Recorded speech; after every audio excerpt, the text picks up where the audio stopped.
Comment faire pour amener la présence et la puissance du Saint-Esprit dans un culte lorsque celui-ci est soumis à la lourdeur et la religiosité? Bon, là, il faut comprendre un petit peu que ça dépend quelle est votre position. C'est sûr que plus vous allez parler en langue, plus vous allez être quelqu'un qui transporte la présence de Dieu et louer Dieu avec passion, plus ça va amener la présence de Dieu. Maintenant, il faut comprendre aussi que les autorités spirituelles ont un rôle à jouer dans l'action du Saint-Esprit parce que Dieu respecte les principes qu'il a donnés. Et donc,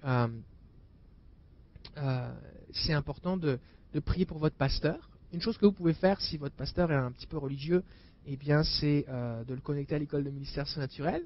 Vous pouvez lui offrir des livres qu'on conseille. Ça, c'est quelque chose qui peut aider. Bénissez-le. Vous pouvez aussi commencer à prier pour que Dieu vous ouvre les yeux spirituels, pour que vous puissiez prier, faire un peu de guerre spirituelle, savoir comment prier pour que dégager un petit peu l'atmosphère. Priez pour votre équipe de louanges.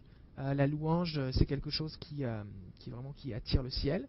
Donc priez beaucoup pour vos conducteurs de louanges, chacun des musiciens, bénissez-les. Et ça, c'est quelque chose qui va aider. Maintenant, une chose qu'il faut savoir, c'est que ce n'est pas parce que vous êtes dans une église où c'est plus ou moins lourd ou plus ou moins mort spirituellement que pour autant vous devez vivre la mort spirituelle. Vous pouvez très bien être en feu spirituellement parce que votre relation avec Dieu ne dépend pas de votre pasteur. Votre relation avec Dieu ne dépend pas des gens qui sont autour de vous. C'est à vous d'être en feu pour communiquer la vie autour de vous. Donc, devenez un thermostat, quelqu'un qui change l'atmosphère spirituelle. Et vous pouvez aussi déclarer la parole de Dieu. Je vous encourage de lire le livre qui s'appelle « Prier la Bible » de Stacy Campbell. Déclarer les psaumes. Mais c'est ça, priez pour votre pasteur. Évitez tous les trucs de rébellion, pasteur t'as rien compris, tout ça, ça ne va pas l'aider. Comment on peut faire pour prier pour bénir son pasteur? Un truc que vous pouvez faire, si vous ne le faites pas, faites-le. Sinon c'est un péché. Donnez votre dîme, donnez 10% de vos revenus à l'église. Déjà que votre pasteur ait à manger. Que deuxièmement, il arrête de prier pour les finances de l'église.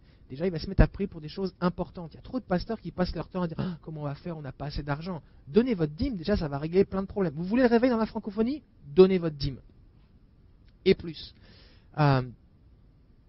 Voilà. Autre question.